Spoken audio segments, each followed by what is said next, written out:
UP RO ARO का जो exam है उसका करंट अफेयर यानी कि दृष्टि घटना चक्र 2025 उसके अंतर्गत आज पहला जो लेक्चर है वह उत्तर प्रदेश विशेष का है।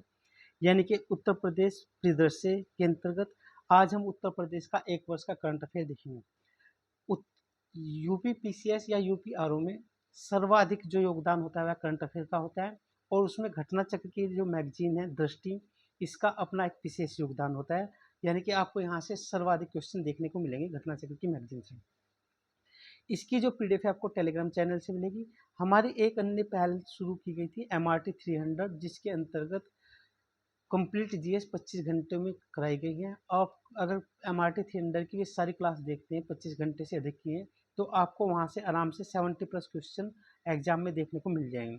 साथ ही इकोनॉमी के जो आर्थिकी आती है, आर्थिकी की पूरी एक वर्ष की जो आर्थिकी है उसकी लगभग 3 से 4 घंटे क्लास है। आपको 7 से 8 क्वेश्चन उस आर्थिकी की क्लास से ही देखने को मिल जाएंगे, क्योंकि वो आर्थिकी बहुत इंपॉर्टेंट है। उसके सारे जो आंकड़े हैं आर्थिकी के, उसमें खनिज है, कृषि है, अवसंरचना है, ऊर्जा है, बजट है, आर्थिक समीक्षा है, वन रिपोर्ट है, जनसंख्या, वे सारे आंकड़े आपको वहाँ से देखने को मिल जाएंगे। तो आप इस तरह से MRT 300 की क्लास देखते हैं तो वहाँ से आपको 70 क्वेश्चन आराम से मिल जाएंगे। 25 घंटे क्लास है, 3 क्लास 3.5 घंटे की लगभग है आर्थिकी, वहाँ से आपको कम से कम 7 से 8 क्वेश्चन मिल जाएंगे। और जो ये घटना चक्र की सीरीज है इससे आपको कम से कम 20 क्वेश्चन इस घटना चक्र की मैगजीन से ही करंट अफेयर को देखने को मिल जाएंगे। सभी पीडीएफ टेलीग्राम चैनल पे, जिसका लिंक वीडियो के डिस्क्रिप्शन में है, आप जाके वहाँ से देख सकते हैं। तो आज ये जो क्लास है उत्तर प्रदेश परिदृश्य की है, एक वर्ष का करंट है और ये पहला लेक्चर है। इसकी पीडीएफ टेलीग्राम चैनल पे मिलेगी और ये घटना चक्र मैगजीन से संबंधित है। तो शुरू करते हैं।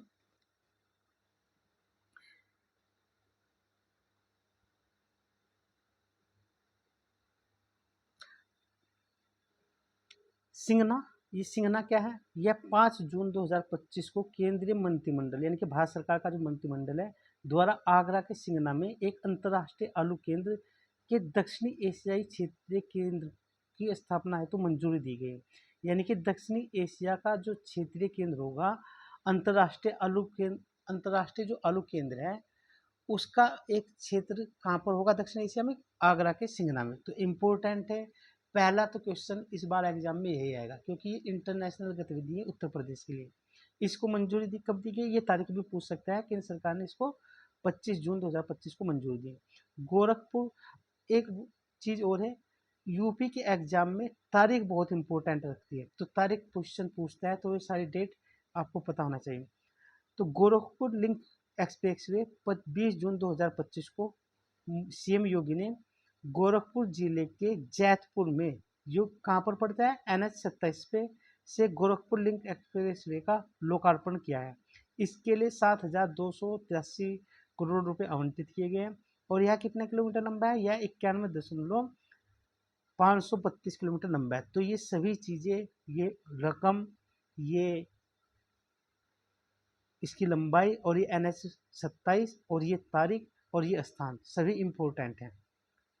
बहराइच, 29 जून को केंद्रीय मंत्री भूपेंद्र यादव ने बहराइच के कतरनिया घाट वन्य जीव अभ्यारण्य उसका दौरा किया।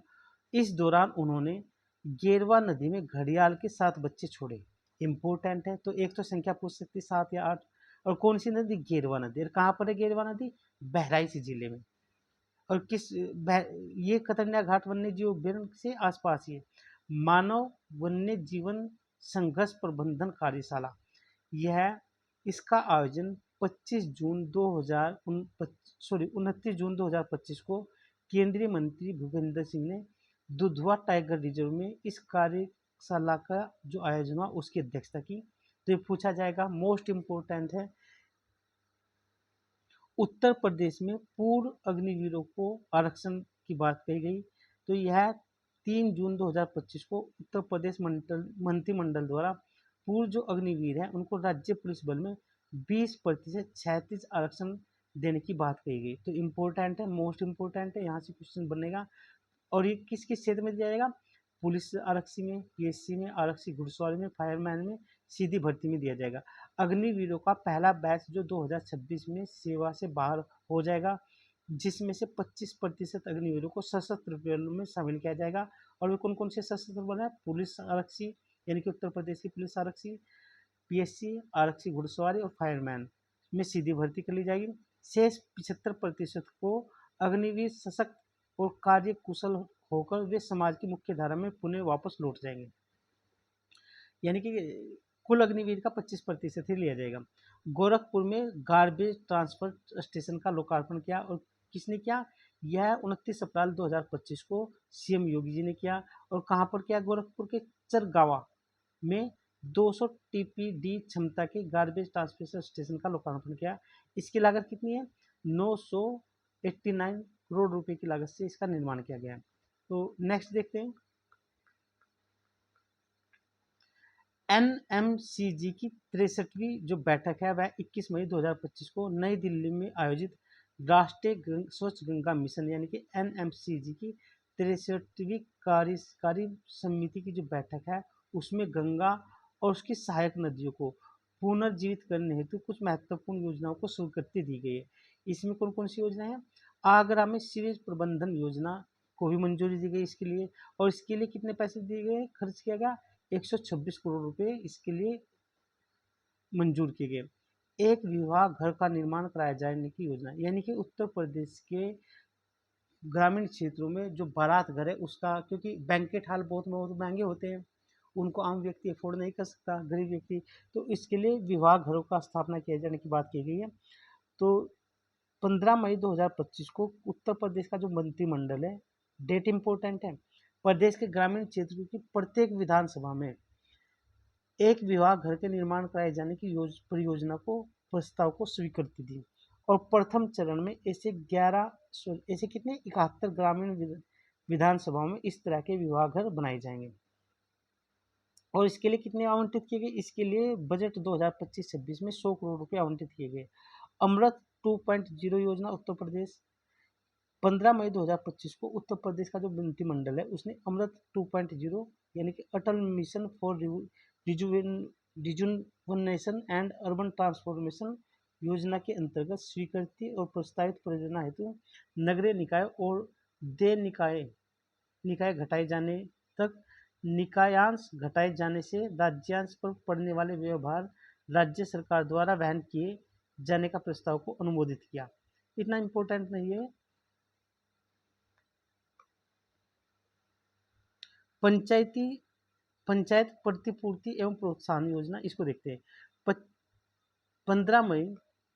15 मई 2025 को उत्तर प्रदेश के मंत्रिमंडल ने जनगणना 2011 के आधार पर 1500 की आबादी वाली ग्राम पंचायतों के लिए स्वयं के संसाधन से आय आधारित पंचायती प्रतिपूर्ति एवं प्रोत्साहन योजना के क्रियान्वयन के प्रस्ताव को स्वीकृति दी। और इसके लिए कितना आवंटित किया गया? इसके लिए 2025-26 के लिए 10 करोड़ रुपए आवंटित किए गए हैं। तो ये इम्पोर्टेंट है। लखनऊ को में क्या है? 11 मई 2025 को केंद्रीय जो रक्षा मंत्री राजनाथ सिंह यानी कि भारत के जो रक्षा मंत्री हैं उन्होंने ब्रह्मोस एकीकरण और परीक्षण सुविधा केंद्र का वर्चुअल उद्घाटन किया। कहाँ पर? लखनऊ में। इम्पोर्टेंट है, ये आएगा, ये तारीख इम्पोर्टेंट है। बदायूं 5 मई 2025 को केंद्रीय मंत्री BL वर्मा ने सफाई कर्मियों के सम्मान में नमस्ते योजना पर केंद्रित एक विशेष कार्यक्रम की अध्यक्षता की। मोस्ट इम्पोर्टेंट है, यह आएगा, क्योंकि ये केंद्रीय कर्मकारी जो मंत्री है उनका विशेष जब भी कोई केंद्र सरकार का या अंतर्राष्ट्रीय घटनाक्रम उत्तर प्रदेश में होता है तो परीक्षा के लिहाज से इम्पोर्टेंट हो जाता है। राष्ट्रीय और अंतर्राष्ट्रीय स्तर पर कोई भी व्यक्ति अगर उत्तर प्रदेश का है तो इम्पोर्टेंट हो जाता है। इंटरनेशनल लेवल पर अगर कोई भी व्यक्ति भारत का है तो इम्पोर्टेंट हो जाता है परीक्षा के लिए। उत्तर प्रदेश में ODOP योजना के तहत शामिल किए गए उत्पाद, यह मई 2025 में इन उत्पादों को शामिल किया गया। और कितने उत्पाद शामिल किए गए? यानी कि वन जिला वन उत्पाद जो योजना है उसमें 12 नए उत्पादों को शामिल किया गया। और यहाँ से एक क्वेश्चन आएगा मिलान करने के लिए, तो मोस्ट इम्पोर्टेंट है, यहाँ पर जितने नाम दिए गए वो आपको रटे होने चाहिए। कृषि उपकरण एवं सहायक सामग्री बागपत के लिए, हौजरी उत्पाद सहारनपुर के लिए, धातु उत्पाद और वस्त्र परिधान गाजियाबाद के लिए, धातु और लकड़ी के हस्तशिल्प अमरोहा के लिए, पेठा उद्योग और सभी प्रकार के फुटवेयर आगरा के लिए, धातु उत्पाद हमीरपुर के लिए, लकड़ी उत्पाद बरेली के लिए, चिकोरी उत्पाद एटा के लिए और खाद्य प्रसंस्करण प्रतापगढ़ जिले के लिए ये 12 नए उत्पाद जोड़े गए वन डिस्ट्रिक्ट वन प्रोडक्ट योजना में। और इनमें से एक क्वेश्चन आएगा मिलान करने के लिए, किसी का भी मिलान करने के लिए देगा, जैसे लकड़ी उत्पाद किस जिले से संबंधित शामिल किया गया है, तो बरेली, आगरा, कानपुर, इस तरह से दे देगा। नेक्स्ट देखते हैं यूपी एग्रीज और तथा एआई प्रज्ञा, ये क्या है, मोस्ट इंपोर्टेंट है ये, यहाँ से क्वेश्चन एक बनेगा। 9 मई को योगी और विश्व स्वास्थ्य बैंक के अध्यक्ष अजय बांगा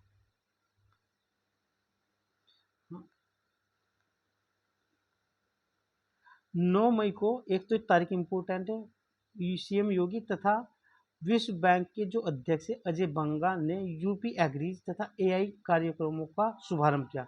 मोस्ट इंपोर्टेंट है क्योंकि इंटरनेशनल बैंक का कोई व्यक्ति आ रहा है भारत में, और भारत में नहीं, भारत के उत्तर प्रदेश राज्य में, तो इम्पोर्टेंट हो जाता है, और उसने कोई गतिविधि की तो वो मोस्ट इम्पोर्टेंट हो जाती है। तो यूपी एग्रीज परियोजना का उद्देश्य पूर्वांचल और बुंदेलखंड, कहाँ के लिए, पूर्वांचल और बुंदेलखंड के 28 जिलों में, जिसमें पूर्वांचल के 21 और बुंदेलखंड के 7, इम्पोर्टेंट है जिलों की संख्या में कृषि क्रांति लाने के लिए महिलाओं को 30% भागीदारी के साथ 10 लाख किसानों को लाभान्वित करना है। इस योजना का मुख्य उद्देश्य यूपी एग्रीज का। यूपी एग्रीज परियोजना के लिए 4,000 करोड़ रुपए आवंटित किए गए हैं। इन रुपयों में 2,737 करोड़ रुपए का ऋण विश्व बैंक देगा अगले 6 वर्षों के लिए। अतिरिक्त हिस्सा कौन जुटाएगा, राज्य सरकार जुटाएगी 1166 करोड़ रुपए। 10,000 महिला उत्पादक समूह को जोड़ा जाएगा। 500 किसानों को विदेश भेजकर, कितने को, 500 किसानों को, ये इम्पोर्टेंट है। उत्तर प्रदेश के 500 किसान विदेशों में जाकर आधुनिक तकनीकों का प्रशिक्षण लेंगे, फिर उनका अप्लाई कहाँ पर किया जाएगा, उत्तर प्रदेश की एग्रीकल्चर में। एआई प्रज्ञा कार्यक्रम, इसका लक्ष्य 10 लाख युवाओं को कृत्रिम बुद्धिमत्ता तथा डिजिटल तकनीकी में प्रशिक्षित करना है, क्योंकि उत्तर प्रदेश चाह रहा है कि डिजिटल क्षेत्र में भी, एआई के क्षेत्र में भी उत्तर प्रदेश भारत का हब हो। तो इसके लिए 10 लाख युवाओं को प्रशिक्षित किया जाएगा, इम्पोर्टेंट है ये। प्रारंभिक चरण में 10 लाख युवाओं को प्रशिक्षक प्रमाण पत्र प्रदान किया जाएगा। उत्तर प्रदेश में सीड पार्क की स्थापना की जाएगी, और ये कहाँ पर की जाएगी, 15 मई 2025 को उत्तर प्रदेश के मंत्रिमंडल ने 5 अत्याधुनिक सीड पार्क यानी कि बीज पार्क स्थापना करने की मंजूरी दी। तो ये पहला सीड पार्क होगा मध्य जोन के लखनऊ के अटारी क्षेत्र में, और इसके लिए 130 एकड़ भूमि स्थापित किया जाएगा, और इसके लिए कितना आवंटन किया गया, 266 करोड़ रुपए। अन्य पार्क कहाँ पर, इस पार्क का क्या नाम होगा जो लखनऊ के अटारी में, इसका नाम होगा पूर्व प्रधानमंत्री चौधरी चरण सिंह जी के नाम पर। शेष 4 पार्क कहाँ पर स्थापित किए जाएंगे, शेष 4 पार्क विभिन्न कृषि जलवायु क्षेत्रों के में चरणबद्ध तरीके से स्थापित किए जाएंगे, जिसमें पश्चिमी जोन में, तराई जोन में, पूर्वी जोन में और बुंदेलखंड जोन में। तो लखनऊ का जो अटारी में पार्क स्थापित किया जाएगा, ये कौन से जोन में, ये मध्य जोन में है। उत्तर प्रदेश दुग्धशाला विकास एवं दुग्ध प्रोत्साहन नीति 2022, इसमें कुछ संशोधन किया गया है। तो 15 मई 2025 को उत्तर प्रदेश मंत्रिमंडल ने इस संशोधन प्रस्ताव को स्वीकृति दी। इसमें क्या क्या संशोधन किए गए, इसमें देखना है।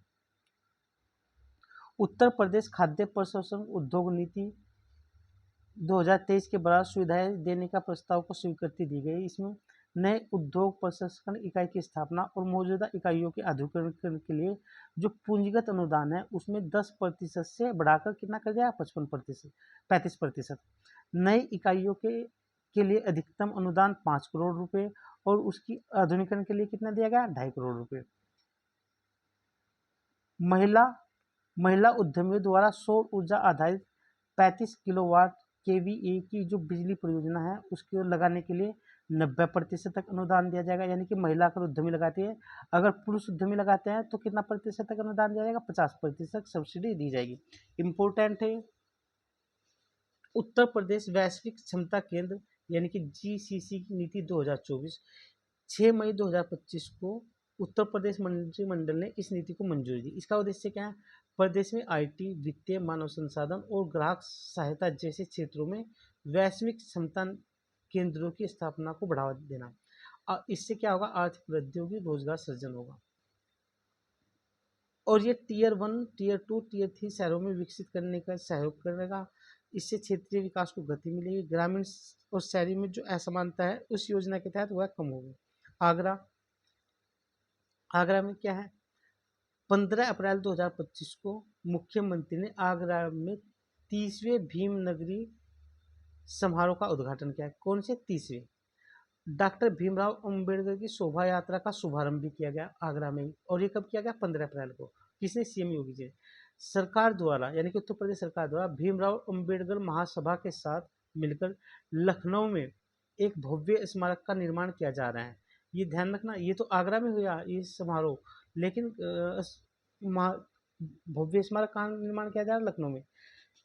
इसी अवसर पर यानी कि 15 अप्रैल को सीएम योगी ने घोषणा की कि जीरो पॉवर्टी जो अभियान है उसका नाम अब अम्बेडकर जी के नाम पर किया जाएगा। और ये जीरो पॉवर्टी अभियान कब शुरू किया गया था? यह 2024 में शुरू किया गया था। केयान डिस्टिलरी प्राइवेट लिमिटेड के प्लांट का लोकार्पण। तो 6 अप्रैल 2025 को सीएम योगी जी ने गोरखपुर औद्योगिक विकास प्राधिकरण यानी कि गोरखपुर जिले में जो गीडा है उसमें सुपर मेगा प्रोजेक्ट के अंतर्गत केयान डिस्टिलरी प्राइवेट लिमिटेड के एक प्लांट का लोकार्पण किया। इसके लिए 1200 करोड़ रुपए का निवेश और 30 एकड़ क्षेत्रफल में यह प्लांट निर्मित किया जाएगा। और यह जो प्लांट है अनाज आधारित होगा। किस आधारित होगा? अनाज। यह डिजिटल प्लांट एक एथेनॉल प्लांट होगा। एथेनॉल का उपयोग को बढ़ावा देगा यह, यानी कि डीजल और पेट्रोल के स्थान पर किसको बढ़ावा देगा? ग्रीन एथेनॉल को। सरंगवेरपुर धाम, 3 अप्रैल 2025 को मुख्यमंत्री ने सरंगवरपुर धाम यानी कि प्रयागराज में मर्यादा पुरुषोत्तम प्रभु श्री राम की प्रिय सखा भगवान निषाद राज गुहा के जन्मोत्सव पर आयोजित एक कार्यक्रम को संबोधित किया। और इसी समय उन्होंने 579 करोड़ रुपए की 181 परियोजनाओं का लोकार्पण और शिलान्यास किया। एक तो ये राशि और एक परियोजनाओं की संख्या। और तारीख 3 अप्रैल को। कहाँ से? प्रयागराज में, न कि अयोध्या में। इसी दौरान इन्होंने, योगी जी ने, निषाद राज बोट सब्सिडी योजना के तहत 1100 नाविकों को 320 करोड़ रुपए तथा मत्स्य सेवा योजना के अंतर्गत 1400 मत्स्य पालकों को 20 करोड़ रुपए का ऋण वितरित भी किया। राष्ट्रीय राजमार्ग रसद प्रबंधन लिमिटेड भारतीय अंतर्देशीय जलमार्ग प्राधिकरण के मध्य समझौता हुआ है। और यह समझौता कब हुआ? यह समझौता हुआ 11 मार्च 2025 को। इसके तहत वाराणसी में एक अत्याधुनिक मल्टी मॉडल लॉजिस्टिक पार्क विकसित करने हेतु यह समझौता किया गया है। इसमें 150 एकड़ भूमि पे यह विकसित किया जाएगा। और इसमें 650 मीटर एक्सेस रोड के माध्यम से NH7 से इसको जोड़ा जाएगा। NH7 व NH2 जंक्शन में मात्र NH7 व NH2 जंक्शन से यह मात्र कितने किलोमीटर दूरी पे होगा? 1.5 किलोमीटर दूरी पे होगा। और यह वाराणसी में होगा। वाराणसी में डॉल्फिन सफारी, मार्च 2025 में वाराणसी में डॉल्फिन सफारी बनाने की घोषणा की गई है, बात की गई है। बिट्ठूर महोत्सव 2025, बिट्ठूर महोत्सव का आयोजन कानपुर में किया जाता है। और यह 21 से 23 मार्च 2025 में कानपुर में आयोजित किया गया और प्रतिवर्ष यह आयोजन किया जाता है। इस वर्ष पर यह महोत्सव उत्तर प्रदेश और महाराष्ट्र की साझा संस्कृति और ऐतिहासिक विरासत पर आधारित है। इम्पोर्टेंट है, इसमें उत्तर प्रदेश और महाराष्ट्र की संस्कृति का उजागर किया गया। रंगोत्सव 2025, यह 7 मार्च 2025 को सीएम योगी ने मथुरा के बरसाना में इसका शुभारंभ किया। यह जो उत्सव उत्तर प्रदेश ब्रज तीर्थ विकास परिषद द्वारा आयोजित किया गया है। और इसका समापन 22 मार्च 2025 को किया गया। काशील तमिल संगमम 3.0, इसका जो आयोजन किया गया है 25 से 24 फरवरी वाराणसी में किया गया है। और इसमें का जो आयोजन किया गया है शिक्षा मंत्रालय और विभिन्न मंत्रालयों और उत्तर प्रदेश सरकार के सहयोग से किया गया, यानी कि भारत सरकार का शिक्षा मंत्रालय और उत्तर प्रदेश सरकार के सहयोग से किया गया। इसका जो मुख्य विषय था महर्षि अगस्त्य पर आधारित था। और अगस्त्य ऋषि का आपको पता है जब संगम हुए तमिल क्षेत्र में 3 संगम हुए, इसमें पहले संगम के जो अध्यक्ष थे वो अगस्त्य ऋषि थे। और फिर द्वितीय संगम के अध्यक्ष इनके जो शिष्य थे। IIT मद्रास और IIT BHU इस कार्यक्रम के लिए क्या क्या कार्यान्वयन की मुख्य एजेंसी थी। और इसमें तमिल और उत्तर प्रदेश के काशी के बीच सांस्कृतिक एकता उजागर करना, उसका संवर्धन करना, ऐसी बात थी। इसमें 200 छात्रों को अयोध्या घूमने का और वाराणसी घूमने का मौका भी प्रदान किया गया था। भारतीय कला इतिहास कांग्रेस का 32वां सत्र कहाँ पर आयोजित किया गया? यह 8 से 25 फरवरी को भारतीय विरासत संस्थान नोएडा में। एक तो ये पूछ सकता है कि संस्थान कहाँ पर है? भारतीय विरासत संस्थान कहाँ पर है? नोएडा में। और इसी संस्थान में भारतीय कला इतिहास कांग्रेस का 32वां सत्र आयोजित किया गया। और इसे संस्कृति मंत्रालय के तहत, यानी कि जो संस्थान है वह संस्कृति मंत्रालय के तहत आता है। और इस संस्थान को डीम्ड विश्वविद्यालय द्वारा का दर्जा है। तो इसका जो विषय था क्या था? कला और संस्कृति में भारतीय महाकाव्यों का प्रतिपादन इस कांग्रेस का मुख्य उद्देश्य था। अंतर्राष्ट्रीय पशु महोत्सव यह 16 से 18 फरवरी 2025 को प्रयागराज में कुंभ के दौरान महाकुंभ 2025 के आयोजन के समय इसका आयोजन किया गया इस महोत्सव का। और इसमें क्या है? इसमें 200 से अधिक प्रवासी और स्थानीय पक्षियों की प्रजातियों को देखने का अवसर मिला। वाराणसी 23 जनवरी 2025 को भारतीय अंतर्देशीय जलमार्ग प्राधिकरण और उत्तर प्रदेश सरकार के इस शहर में मौजूदा उप कार्यालय को पूर्ण क्षेत्रीय कार्यालय में उन्नत करने की घोषणा की गई। और यह क्षेत्र छठा कार्यालय होगा। भारत में इससे पहले 5 कार्यालय कहाँ पर है? एक गुवाहाटी असम में है, पटना बिहार में, कोची केरल में, भुवनेश्वर उड़ीसा में और कोलकाता पश्चिम बंगाल में। और छठवां कार्यालय कहाँ पर होगा? भारतीय अंतर्देशीय जलमार्ग प्राधिकरण का, वह वाराणसी में होगा। गोरखपुर 20 जनवरी 2025 को सीएम योगी जी ने शहीद अशफाक उल्लाह खां प्राणी उद्यान में हाथी रेस्क्यू सेंटर और तितली उद्यान का लोकार्पण किया। इस दौरान पीलीभीत टाइगर रिजर्व से लाए गए बाघ का नाम केसरी और बहराइच से लाए गए भेड़िए के जोड़ों का नाम रखा गया। तो जो बाघ लाया गया था कहाँ से? पीलीभीत से, उसका क्या नाम रखा गया? केसरी। और जो भेड़िए लाए गए थे बहराइच से, उनके क्या क्या नाम रखे गए? नर भेड़िए का नाम भैरव रखा गया और मादा भेड़िया का नाम भैरवी रखा गया। और यह सीएम योगी जी ने रखा है। हाथी रेस्क्यू सेंटर में गंगा नामक हाथी को रेस्क्यू करके दिखाया गया है। तो मोस्ट इम्पोर्टेंट है यह उत्तर प्रदेश, क्योंकि जैव विविधता की दृष्टि से महत्वपूर्ण राज्य है और उसी की संरक्षण का एक प्रयास था। ग्रेटर नोएडा फरवरी 2025 में केंद्रीय मंत्री जो जयंत चौधरी है उन्होंने NSDC अंतर्राष्ट्रीय अकादमी का उद्घाटन किया। तो इम्पोर्टेंट है। गोरखपुर यानी कि 12 जनवरी 2025 को योगी जी ने 172 लाख रुपए की लागत से निर्मित किए जा रहे हैं नानाजी देशमुख पार्क का शिलान्यास किया। तो आपसे पूछा जा सकता है नानाजी देशमुख पार्क कहाँ पर स्थापित किया जा रहा है? वह गोरखपुर जिले में स्थापित किया जा रहा है। उत्तर प्रदेश गौरव सम्मान 2025 इम्पोर्टेंट है, आपको यहाँ से एक क्वेश्चन देखने को जरूर मिलेगा। तो ये जो पुरस्कार दिए गए हैं, यानी कि 24 से 26 जनवरी 2025 को अवध शिल्पग्राम लखनऊ में आयोजित किया गया है यह सम्मान समारोह, यानी कि उत्तर प्रदेश गौरव सम्मान समारोह। और उत्तर प्रदेश के स्थापना दिवस पर यह सम्मान प्रदान किए गए। 6 व्यक्तियों को यह पुरस्कार दिए गए हैं। कौन कौन है? कृष्ण कांत शुक्ल वाराणसी के हैं, हिमांशु गुप्ता वृंदावन मथुरा के हैं, मनीष वर्मा कानपुर के हैं, कृष्ण यादव बुलंदशहर के, कर्नल सुभाष देसवाल बुलंदशहर के, डॉक्टर जय सिंह बहराइच के। इन 6 व्यक्तियों को यह उत्तर प्रदेश गौरव सम्मान दिया गया था। और यहाँ से आपको एक क्वेश्चन देखने को जरूर मिलेगा। उत्तर प्रदेश एरोस्पेस तथा रक्षा स्काई और रोजगार प्रोत्साहन नीति 2024 22 जनवरी 2025 को महाकुंभ प्रयागराज में हुए मंत्रिमंडल की बैठक में इस नीति को अनुमोदित किया गया। इसका लक्ष्य क्या है? अगले 5 वर्षों में 50,000 करोड़ रुपए के निवेश को आकर्षित करना तथा रोजगार एरोस्पेस और डिफेंस क्षेत्र में 1 लाख रोजगार सृजित करना। रक्षा मंत्रालय द्वारा 2025-26 तक उत्पादन को दोगुना करके $25 अरब और निर्यात को $5 अरब तक पहुंचाने का लक्ष्य रखा गया है। तो इम्पोर्टेंट है। भारतीय कला इतिहास कांग्रेस का 32वां सत्र देख लिया है। जनजातीय सांस्कृतिक समागम 2025 फरवरी 2025 में महाकुंभ नगर प्रयागराज में आयोजित किया गया है और इसमें देश भर के 1500 से अधिक आदिवासी समुदाय ने हिस्सा लिया। तो इम्पोर्टेंट है, पूछा जा सकता है, क्योंकि राष्ट्रीय लेवल का कोई सम्मेलन उत्तर प्रदेश के प्रयागराज में हो।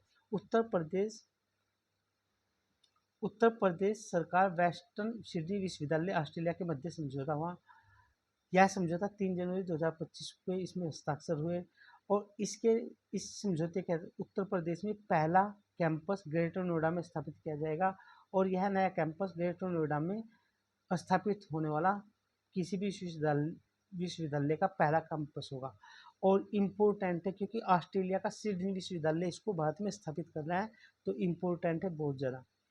अंतर्राष्ट्रीय सहकारिता वर्ष 2025, तो यह पूछा जा सकता है अंतर्राष्ट्रीय सहकारिता वर्ष 2024 है, 25 है, 26 है, कौन सा है? तो 26 जनवरी 2025 को योगी जी ने इसकी शुभारंभ किया। निजी उद्यमी गारंटी योजना के अंतर्गत निर्मित कौशाम्बी जिले के मंझनपुर में 1500 मीट्रिक टन एवं सुल्तानपुर के हरिहरपुर में 5000, यानी कि यहाँ पर मंझनपुर में 15,000 मीट्रिक टन और सुल्तानपुर के हरिहरपुर में 5,000 मीट्रिक टन क्षमता के गोदामों का लोकार्पण किया गया। कुंभवाणी चैनल 10 जनवरी को सीएम योगी ने महाकुंभ प्रयागराज 2025 को के लिए एक कुंभवाणी एफएम चैनल का शुभारंभ किया गया। इसका कितना हर्ट्ज था, यानी कि 103.5 मेगा हर्ट्ज का यह चैनल था। 2 नए निजी औद्योगिक पार्क को मंजूरी दी गई और एक पार्क कहाँ पर स्थापित किए जाएंगे तो पूछा जा सकता है। नवंबर 2024 में इनको मंजूरी दी गई थी और ये पार्क जो है सहारनपुर और मुरादाबाद में स्थापित किए जाएंगे। इनका निर्णय program leadership and enterprises for development of growth engineering योजना का हिस्सा है। इसका उद्देश्य स्थानीय उद्योगों को बढ़ावा देना और रोजगार सृजन करना है। जनवरी 2000 में शुरू की गई थी यह योजना। निवेशकों को कम ब्याज दर पर प्रति एकड़ 50 लाख रुपए तक का ऋण देने का इसमें प्रावधान किया गया है। गारंटी मोचन निधि की स्थापना 22 नवंबर 2024 को उत्तर प्रदेश के मंत्रिमंडल ने भारतीय रिजर्व बैंक की आवधिक प्रतिदर्श योजना के अनुसार राज्य सरकार द्वारा गारंटी मोचन निधि की स्थापना करने के प्रस्ताव को स्वीकृति दी गई है। CSCII एग्रोटेक इंडिया कृषि भारत 2024 15 से 18 नवंबर 2024 को भारतीय उद्योग परिसंघ द्वारा लखनऊ में इसका आयोजन किया गया है और यह आयोजन उत्तर प्रदेश में पहली बार है। मोस्ट इम्पोर्टेंट है, यानी कि पूछा जा सकता है। इसका विषय क्या है? हार्वेस्टिंग इनोवेशन और फॉर सस्टेनेबल एग्रीकल्चर। पहली double decker EV electric bus कहाँ पर चलाई गई? यह 9 नवंबर 2024 को सीएम योगी जी ने लखनऊ के नागरिकों के लिए प्रदेश की पहली डबल डेकर ईवी यानी कि इलेक्ट्रिक की बस का शुभारंभ किया गया। तो मोस्ट इम्पोर्टेंट है, यह पूछा जा सकता है। कुंभ सहायक चैटबोट, तो जब कुंभ का आयोजन किया गया था 2025 में, उसमें आर्टिफिशियल इंटेलिजेंस आधारित यह चैटबोट था और इसमें 10 भारतीय भाषाओं में इसको लिखकर बोलकर सूचनाएं प्राप्त करने में यह सहायता करता था, यानी कि इसमें कुल 10 भाषाएं सम्मिलित की गई थी। उत्तर प्रदेश का पहला निजी टेक्सटाइल पार्क नवंबर 2024 में शामली जिले में बनाए जाने की घोषणा की गई है और यह 726 करोड़ रुपए की लागत से बनेगा और शामली जिले की जो कैराना तहसील है उसका एक गाँव है झिंझाना, वहाँ पर यह पहला निजी टेक्सटाइल बनेगा उत्तर प्रदेश का और इसे उत्तर प्रदेश वस्त्र और गारमेंट नीति 2022 के तहत बनाया जाएगा। 8वां दीपों महोत्सव 2024, यह 30 अक्टूबर 2024 को उत्तर प्रदेश के पर्यटन विभाग द्वारा राम की पौड़ी में आयोजित किया गया, यानी कि अयोध्या में। इसमें एक साथ 1121 लोगों ने मिलकर सरयू जी आरती के दौरान एवं यानी कि सरयू जी आरती में 1121 लोगों ने हिस्सा लिया और इसी दौरान 25.22 लाख द्वीपों को प्रज्वलित करके गिनीज वर्ल्ड बुक में रिकॉर्ड दर्ज किया गया। और इस प्रमाण पत्र किसने प्राप्त किया? इसके लिए स्वयं आदित्य जी, ये जो सीएम योगी हैं, उन्होंने प्राप्त किया। उत्तर प्रदेश के पहले पीपी मोड़ पर बने मेडिकल कॉलेज एंड हॉस्पिटल का उद्घाटन किया गया। कहाँ पर किया गया?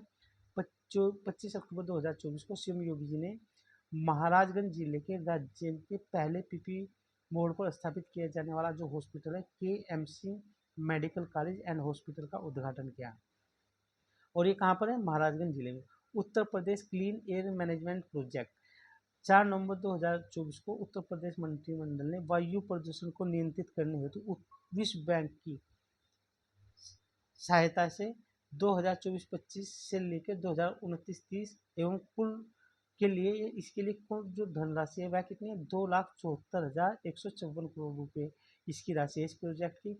तो के क्रियान्वयन के लिए एक विशेष परियोजना वाहन स्थापित किया है जिसका क्या नाम है, Uttar Pradesh clean and air management authority के गठन के प्रस्ताव को अनुमति दी। यानी कि उत्तर प्रदेश में एयर जो वायु प्रदूषण है उसको सही करने के लिए 4 नवंबर को यह उत्तर Pradesh clean air management authority का गठन किया गया और इसके लिए वर्ल्ड बैंक से उत्तर प्रदेश सरकार ने समझौता किया था।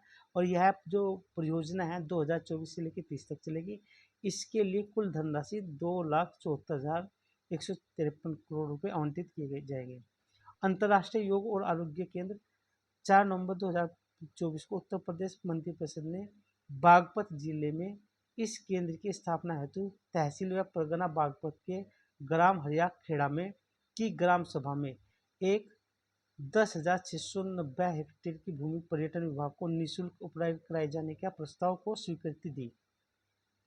मुख्यमंत्री युवा उद्यमी विकास अभियान यह 1 अक्टूबर 2024 को उत्तर प्रदेश की मंत्रिपरिषद ने इसको मंजूरी दी। प्रतिवर्ष 1 लाख युवाओं को वित्तीय पोषित कर स्वरोजगार में के तहत शामिल किया जाएगा और आगामी 10 वर्षों में 10 लाख सूक्ष्म इकाइयों की स्थापना का प्रावधान भी इस योजना के अंतर्गत है। जिला उद्योग और उद्यम प्रोत्साहन केंद्र जिला स्तर पर एक क्रियान्वयन एजेंसी होगी। यानी कि मुख्यमंत्री युवा उद्यमी विकास योजना की जो क्रियान्वयन के लिए नोडल एजेंसी कौन होगी, जिला एवं उद्यम प्रोत्साहन केंद्र। उत्तर प्रदेश बायोप्लास्टिक उद्योग नीति 2024 यह 1 अक्टूबर 2024 को उत्तर प्रदेश मंत्रिपरिषद द्वारा इसको नीति को मंजूरी दी गई। इसमें क्या कहा गया, पारंपरिक जो प्लास्टिक है उसके विकल्प के रूप में बायोप्लास्टिक का प्रयोग करने की बात की गई है, क्योंकि उत्तर प्रदेश निम्न कार्बन और व्यवस्था की ओर स्थानांतरित करने के लिए अपने आप को अग्रसर कर रहा है। यानी कि हमें पर्यावरण प्रदूषण को संरक्षित करना है, पर्यावरण प्रदूषण को कम करना है और पर्यावरण का संरक्षण करना है। सूचना प्रौद्योगिकी जनित सेवा को उद्योग का दर्जा दिया गया। मोस्ट इम्पोर्टेंट है, पूछा जाएगा। और इसमें कब दिया गया उद्योग का दर्जा, 1 अक्टूबर 2024 को यह उत्तर प्रदेश की जो मंत्रिपरिषद है उसने सूचना प्रौद्योगिकी को इस उद्योग का दर्जा दिया गया। मोटे अनाज जिसके अंतर्गत मक्का, बाजरा, ज्वार की क्रय नीति का निर्धारण प्रस्ताव किया गया है और यह उत्तर प्रदेश मंत्रिपरिषद द्वारा खरीफ विपणन 2024-25 के लिए न्यूनतम समर्थन योजना के अंतर्गत मोटे अनाज जिसमें मक्का, ज्वार 3 है, यानी कि मक्का है, बाजरा है, ज्वार के क्रय नीति के निर्धारण के प्रस्ताव को स्वीकृति दी गई और यह स्वीकृति 1 अक्टूबर 2024 को दी गई। मक्का का न्यूनतम समर्थन मूल्य 2225 रुपये प्रति क्विंटल, बाजरा का न्यूनतम समर्थन मूल्य 2625 रुपये प्रति क्विंटल तथा जवर हाइब्रिड का मूल्य 3371 रुपये प्रति क्विंटल तथा जवार माल डांडी का मूल्य 3421 रुपये प्रति क्विंटल निर्धारित किया गया। तो इम्पोर्टेंट है, ये पूछे जा सकते हैं। ग्रेटर नोएडा 11 से 13 सितंबर 2024 को ग्रेटर नोएडा के में सेमीकॉन इंडिया 2024 का आयोजन किया गया। इसकी जो थीम थी शेपिंग द सेमीकंडक्टर फ्यूचर, यह इसकी थीम। तो मोस्ट इम्पोर्टेंट है, पूछा जाएगा। उत्तर प्रदेश सैनिक स्कूल 7 सितंबर 2024 को उपराष्ट्रपति जगदीप धनखड़ ने गोरखपुर जिले में एक इस सैनिक स्कूल का लोकार्पण किया गया। इसकी लागत 176 करोड़ रुपए है। यह पूर्वांचल का पहला सैनिक स्कूल है। इसमें कक्षा 6 से लेकर 12 तक छात्र छात्राओं को आवासीय शिक्षा दी जाएगी। देश का पहला सैनिक स्कूल तत्कालीन उत्तर प्रदेश के मुख्यमंत्री संपूर्णानंद ने 1960 में लखनऊ में स्थापित किया गया। और यह कहाँ पर स्थापित किया जाएगा, यह जो स्थापित किया जाएगा गोरखपुर में, और यह पूर्वांचल का पहला सैनिक स्कूल होगा। जटायु संरक्षण और प्रजनन केंद्र 6 सितंबर 2024 को सीएम योगी ने कैप्रियरगंज महाराजगंज में जटायु संरक्षण और प्रजनन केंद्र का उद्घाटन किया। यह गंभीर रूप से विलुप्त यानी कि क्रिटिकल एंडेंजर्ड है और यह एशियाई किंग गिद्धकी को संरक्षित करने वाला विश्व का पहला केंद्र है। तो मोस्ट इम्पोर्टेंट है और 5 हेक्टेयर क्षेत्र में यह बनाया जा रहा है। और कहाँ पर, कैप्रियरगंज में। और कहाँ पर, कौन सी जिले में, महाराजगंज के। रोड टू स्कूल कार्यक्रम 20 अगस्त 2024 को योगी जी ने गोरखपुर में रोड टू स्कूल कार्यक्रम को के प्रथम चरण का शुभारंभ किया गया और इस कार्यक्रम में निपुण भारत मिशन के अंतर्गत यह शुरू किया गया। रोड टू स्कूल कार्यक्रम स्कूल चलो अभियान का एक नया रूप है। यूपी इंटरनेशनल ट्रेड शो यह 25 से 29 सितंबर 2024 को ग्रेटर नोएडा में यूपी इंटरनेशनल ट्रेड शो का आयोजन किया गया और यह दूसरा संस्करण था। और पहला संस्करण कब था? 21 से 25 सितंबर 2023 को।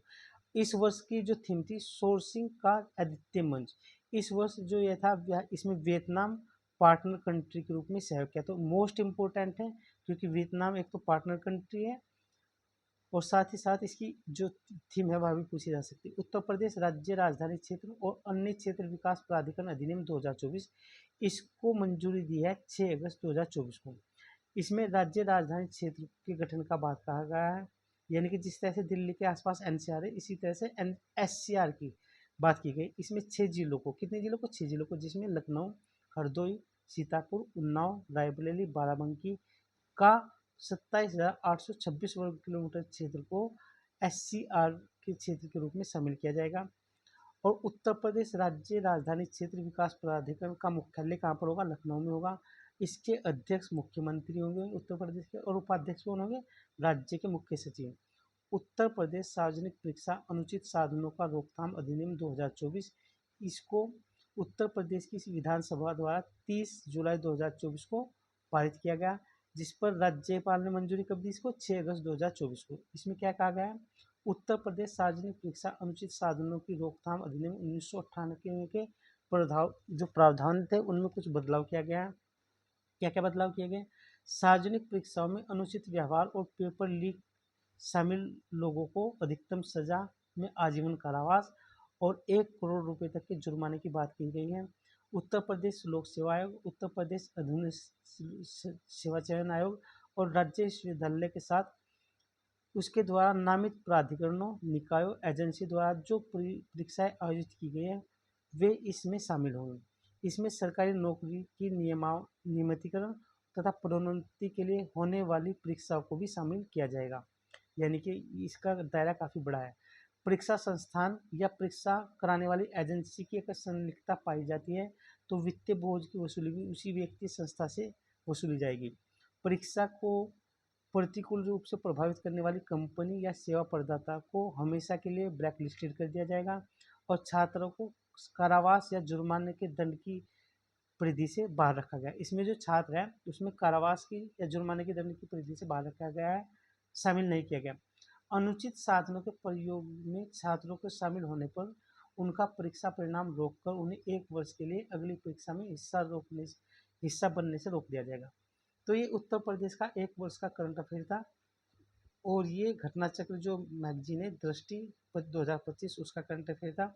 इसमें हमने उत्तर प्रदेश परिदृश्य देखा और घटना चक्र मैगजीन से इससे कम से कम आपको 20 से 25 क्वेश्चन आराम से देखने को मिल जाएंगे यूपी आरओ एग्जाम में। तो इम्पोर्टेंट है, इसकी पीडीएफ आप टेलीग्राम चैनल से जाकर डाउनलोड कर सकते हैं।